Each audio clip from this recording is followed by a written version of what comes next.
Hi guys, welcome back to another video here on the channel. My name is Hugo, and today, in order to celebrate Valentine's Day, I decided to bring my favorite romances.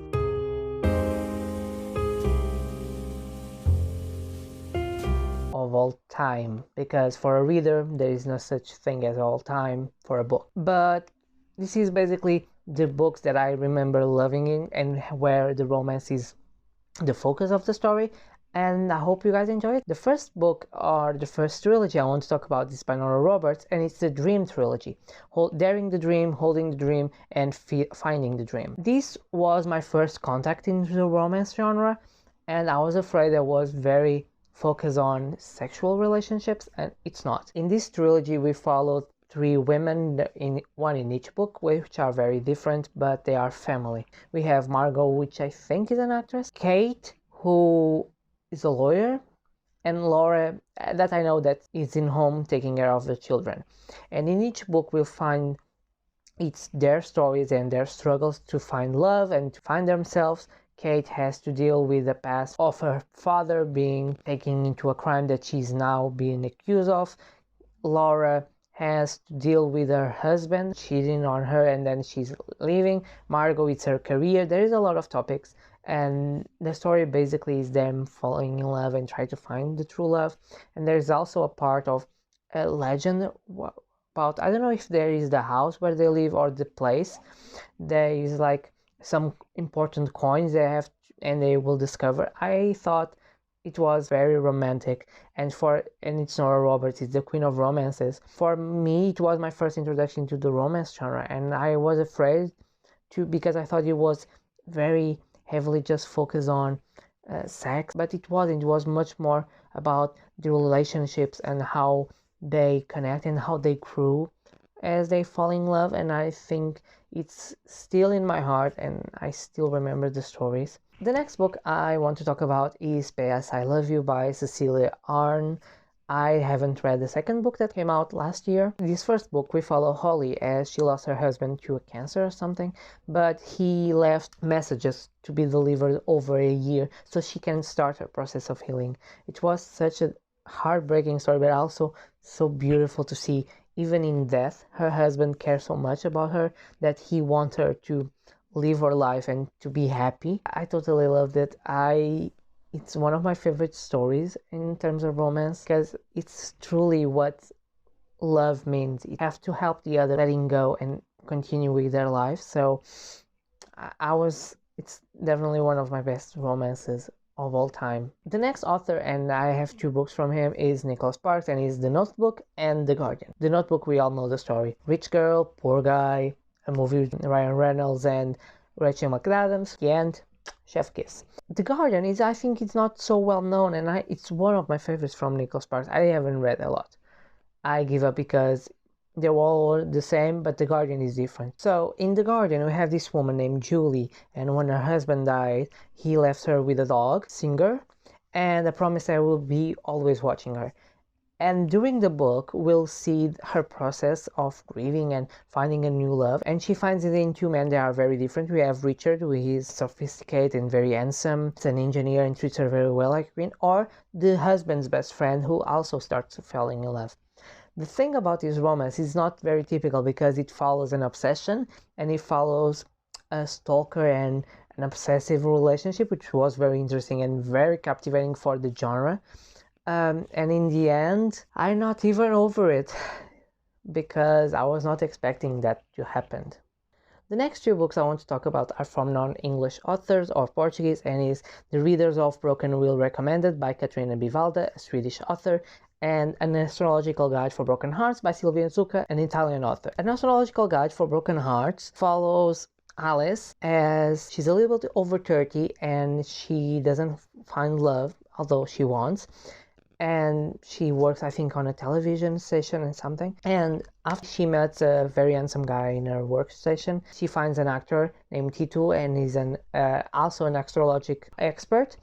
And he tells her about her sign and everything, and how the signs are compatible with hers, with the ascendants and descendants, all the astrological stuff. And she starts dating people from that signs to try to find love. Well, love is not something scientific, so I must say doesn't go well, although she has a crush on this guy that she met, that it's not from the sign that should be compatible.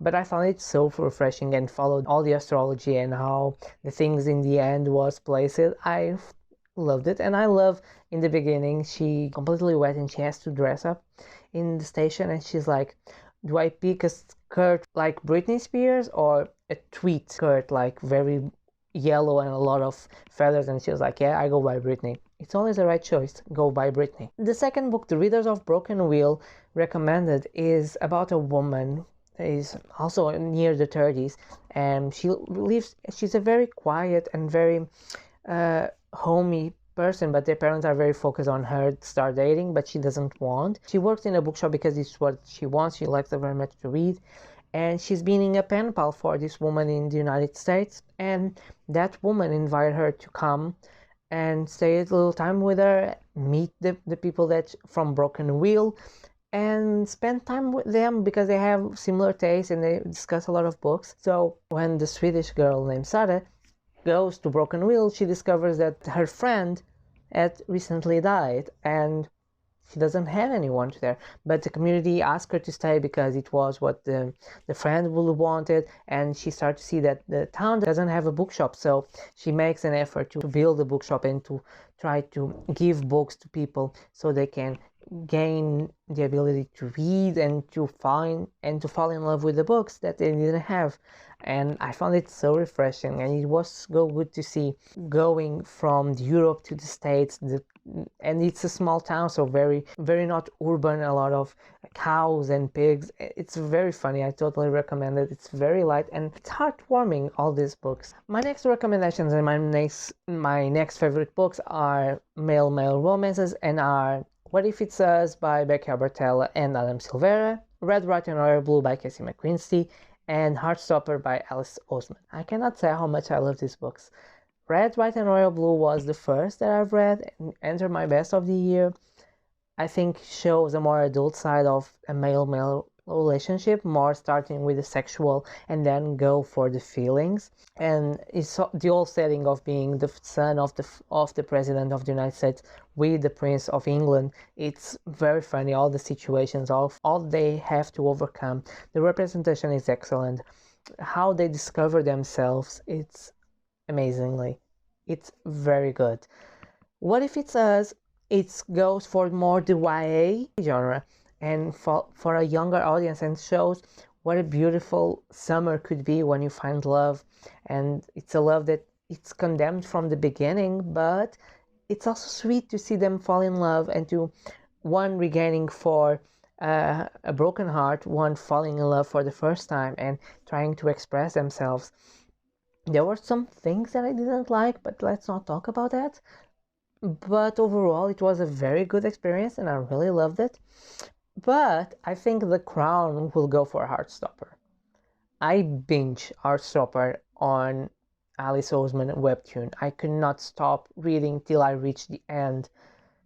And now I'm waiting till she released the other ones. But the topics she addressed are so contemporary and so important. I think it should be present now, that it will help a lot of teens discover themselves, because the story of Ben, Charlie and Nick it's so organic but so beautifully executed.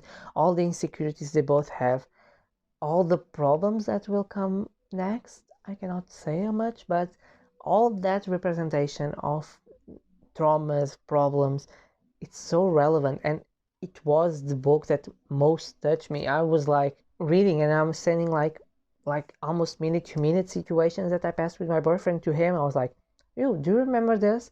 We did this. We thought about that. We passed through them." So it's most relatable, and it has so much topics that are important to discuss. I'm really hope to see how she involves these characters and how she's gonna not finish but continues the series. I'm very interested in how she's gonna flow with the books. Another teen recommendations that I really like are The Upside of Failing by Alex Light and Tweet Cute by Emma Lord. Both of them I read in audiobook. I totally enjoy it. They are cute as hell. You have in Tweet Cute a tweet war between two brands of burgers, and they have like three identities. You have the persons, they have a hap identity, and then they have the cute identity.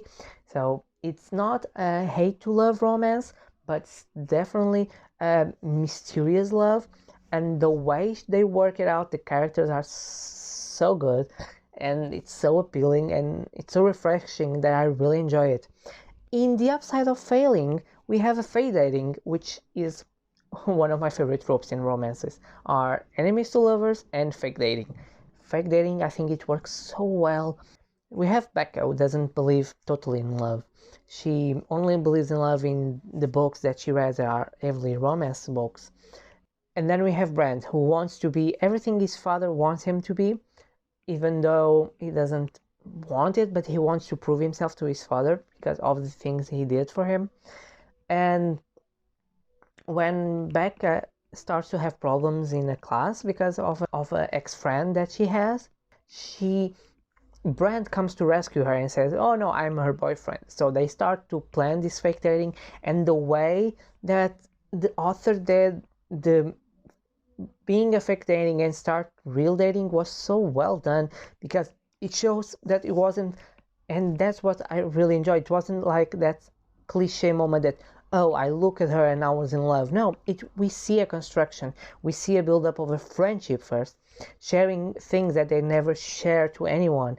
Their Brand took her to a video games place that he loves to be there, and she shares her instruments and put some rules, and he cares about her and she cares about him.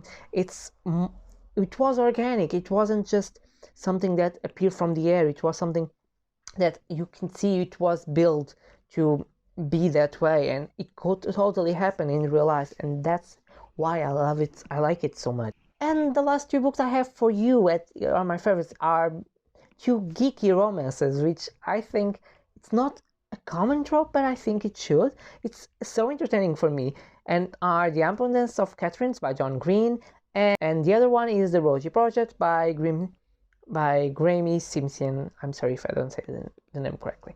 Project Rosie was one of Bill Gates' favorite books, so I read it first. I could influence Bill Gates. But it's about Don Tillman, and he's 40, he's a genetic professor, and it's not said in the book, but it's implied that he may suffer of Asperger, but he's very focused on his routine. He likes things done in a certain way, so he believes that science could help him find the true love by doing a questioning and trying to find someone who fits perfectly in his lifestyle. And then he met Rosie, that wants his help to help her find her true father, because she believes that she was adopted and her biological father, and there's a lot of DNA problems there. But the interesting thing is how she, that has a lot of social capacities and social skills, help him try and find love. And this become, I think, a trilogy nowadays. I haven't read it. I have the second one, but I don't have the third. But I didn't pick it yet. But as the first one, I think if you like the first one, you should stay in the standalone if you want it. It was refreshing and see Janet and the way he explains genetics, and it's very simple but very interesting, and the idea of finding the science behind falling in love and the true love, it's so entertaining. An Abundance of Catherines follows Colin, who is also a scientist, and Singleton, who has been left by 19 Catherines, and not any Catherines, all the Catherines spelled exactly the same. And he believes, by all the experience that he has, he can mathematically describe the way a relationship works in a way that he can see when he will find love and understand when people will break up. I think it's also very interesting to see how we scientists and try to see and put real life aspects and probabilities in in real life situations, in mathematic models, physical models, chemistry models, in all the way, but they don't take usually in account that it's so unpredictable, this stuff, that all the models that they create will have a lot of open spaces. It's not a thing that it's not falling in love and the romance, it's not a mathematical problem. You will never be able to describe it so good mathematically. And they were very entertaining, and see all the geeky stuff, it was really appealing to me. So guys, these were my favorite romances of all time. Tell me in the comments if you like any of these. What are your favorite romances and your favorite tropes? I would love to hear and discuss with you. Like and subscribe if you like this video. I'll post videos every Tuesday, Thursdays and Saturdays, so I'll see you guys on my next video. Bye!